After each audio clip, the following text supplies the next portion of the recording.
Alors bonsoir, rebonsoir. Donc on se voit pour la deuxième séance extraordinaire de ce soir qui donc a lieu le 17 décembre 2025 à 17h47 à l'hôtel de ville situé au 5 rue Gay. Donc la présente séance peut être regardée en web diffusion sur YouTube et je veux saluer donc les gens qui nous regardent de chez eux ainsi que ceux qui sont présents ce soir dans la salle. Donc je vais ouvrir la séance, donc je la déclare ouverte à 17h48 maintenant. On va faire la confirmation des présences. Alors sont présents pour cette séance extraordinaire Monsieur René Gauthier, présent. Monsieur Jacques Guilbeault, présent. Madame Jane Ferrust, présent. Michel Andrémont est absent ce soir, Madame Valérie Taillefer, présent. Et Monsieur Robert Gregg. Merci. Donc, nous formons le quorum sous ma présidence. Sont présents aussi avec nous ce soir le directeur général, M. Daniel Leduc, et la greffière et directrice des affaires juridiques, Maître Antonina Rudavina. Donc, tous les membres du Conseil qui sont présents attestent avoir reçu l'avis de convocation, incluant l'ordre du jour dans le délai prescrit tel que requis par le Code municipal du Québec. Donc, ça me prend, vous avez l'ordre du jour, ça me prend quelqu'un pour adopter l'ordre du jour, un proposeur, un secondeur. René Gauthier propose, Jane Ferrust seconde, merci. Donc, l'ordre du jour, point 1, c'était l'ouverture. Point 2, confirmation des présences. Point 3, adoption de l'ordre du jour.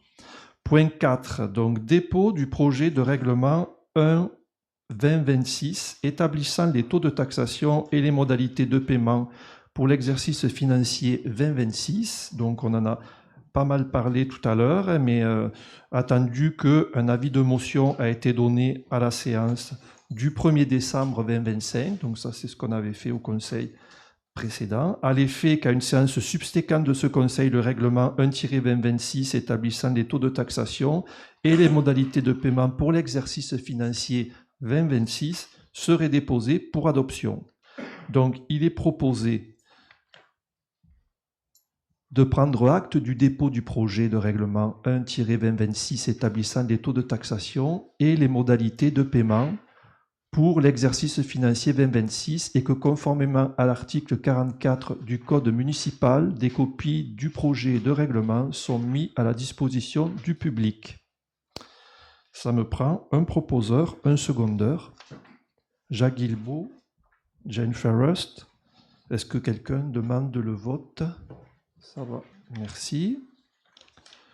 Point 5, dépôt du projet de règlement 44-2025 décrétant les règles de contrôle et de suivi budgétaire.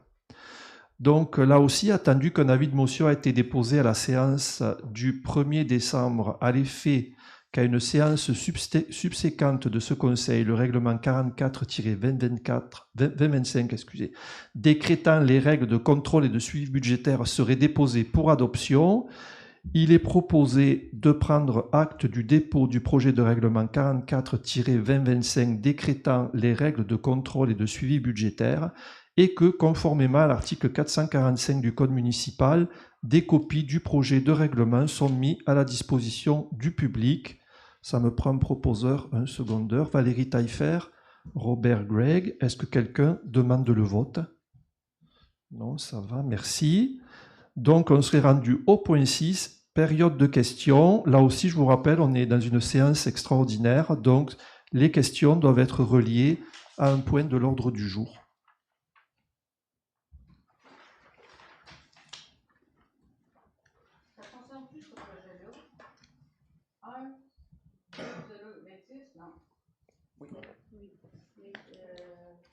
Un 2026. Ouais. Oui, ça c'est le premier. Ouais. Oui. Encore moi. Je l'ai lu vite fait, Jacqueline Bourgoin. J'ai pas eu la chance de tout le lire tranquillement, là. Donc. Allez-y, il n'y a pas de problème. Peut-être que mes questions sont redondantes, là. Au point 9, l'article 9, prolongement du réseau d'aqueduc et d'égouts, route 201 Sud. Moi, je demeure sur la 201. 20 va pour l'ensemble de la population. Ça, c'est à cause probablement de qu'est-ce que le règlement avec Ali, qu'on ne sait pas exactement le montant. Je ne connais pas le montant, là. 80 soit 13,32 du mètre linéaire à chacun des résidents du secteur pour chaque immeuble imposable, tel que décrit à l'annexe. Je sais que j'ai un montant à payer. Ce 13,32-là se rajoute au montant que je vais avoir à payer?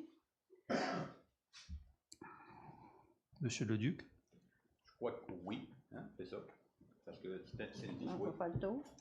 C'est elle qui a beaucoup travaillé, également. Oui. Donc, ça va me coûter un autre 13 pièces à chaque année? Pour le règlement d'emprunt. C'est pas un 13 $. Juste venir au micro pour que tout le monde entende, incluant ceux qui écoutent sur YouTube.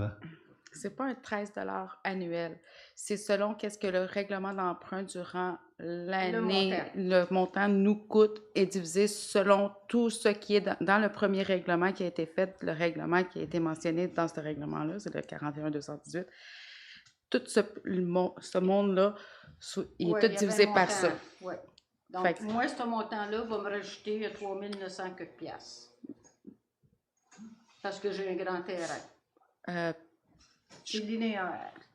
Mais non, c'est pas 3 000. 3 900. OK. OK. Bon, ben merci, c'est ça ma question. Ça répond-tu, Mme Bourgoin? Ça va? Oui, ça répond. Décevant, mais ça répond.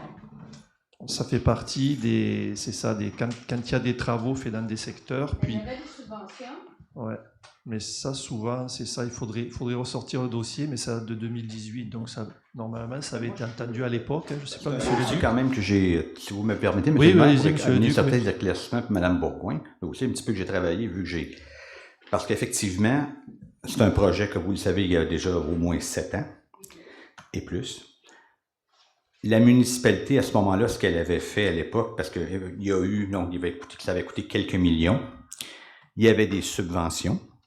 Mais comme il y a eu un litige avec la firme Ali, le gouvernement a dit « Nous, on ne paye pas les subventions. Réglez dans un premier temps votre litige, puis on vous versera par la suite les subventions. » Alors, c'est pour ça que, dans le fond, il fallait essayer de voir comment on pouvait faire débloquer ce dossier-là au niveau du litige.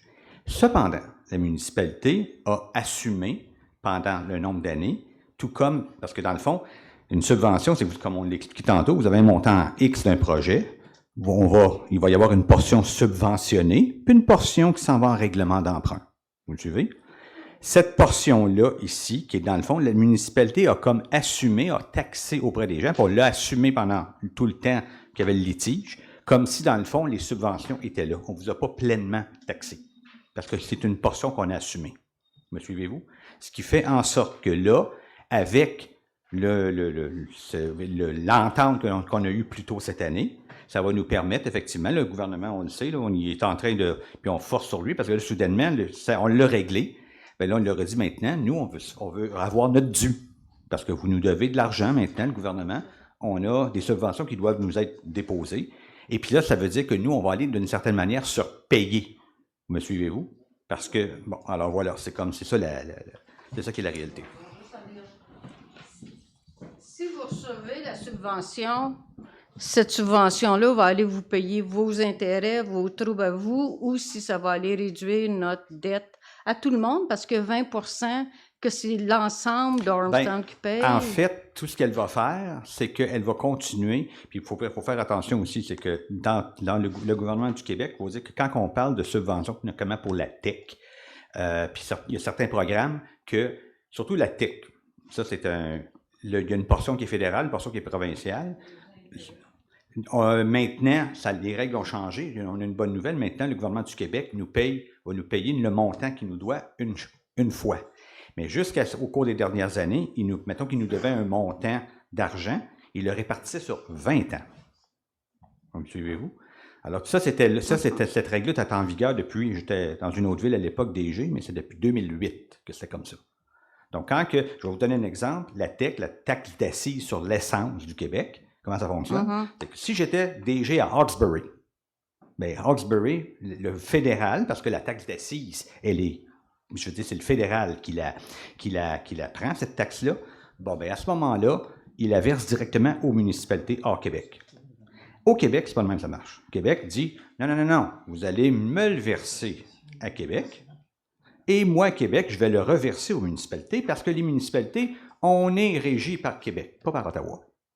Alors, en conséquence, mais Québec disait ceci, moi, je ne vais pas verser tout de suite, parce que le fédéral verse un montant d'argent à Québec, Québec prend cet argent-là, et lui, il l'a réparti sur 20 ans.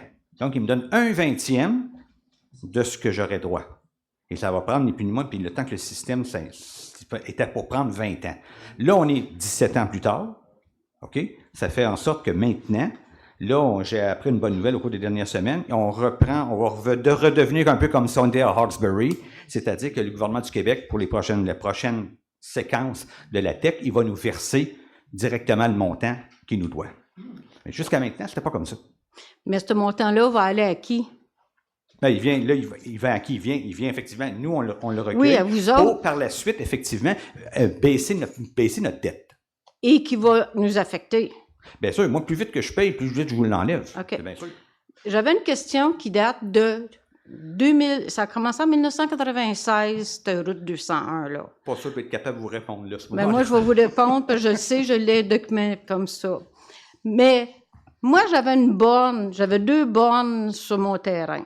Puis on l'a demandé à plusieurs fois, allez-vous réinstaller la borne? La réponse était, Ali va nous installer notre borne, qui a été faite en bonne et due forme avec, je ne me rappelle plus quel arpenteur là, dans le temps, parce que ça fait quand même longtemps, mais mes bornes ne sont pas installées devant ma maison. En arrière du terrain, mes bornes sont conformes parce qu'ils n'ont jamais été touchés. Est-ce que mes bornes vont être replacées? Vous ne savez pas. Je ne peux pas vous répondre. Honnêtement, je ne sais pas. Allez-vous être Je vous capable... dirai pas n'importe quoi, là. Je peux le vérifier. René, ça sais te pas touche si, aussi? Comme notaire, Antonina, tu as une opinion là-dessus? Non, mais c'est pas une question qui peut partir de l'ordre du jour. Ah oui. On va regarder, on vous reviendra. Et puis, Mme Bourgoin, j'ai regardé le règlement de l'année dernière et il y avait le même article, c'est juste que le montant a changé. L'année dernière, c'était 12 et 22 du mètre linéaire. Cette année, c'est 13 et 32. Le 13 et 32, il n'est pas nouveau, c'est juste que ça a augmenté un tout petit peu. Mais c'est quelque chose que vous avez payé l'année dernière aussi, puis probablement l'année d'avant. C'est pas nouveau, là, juste pour dire. C'est bon, merci. Y a-t-il d'autres questions?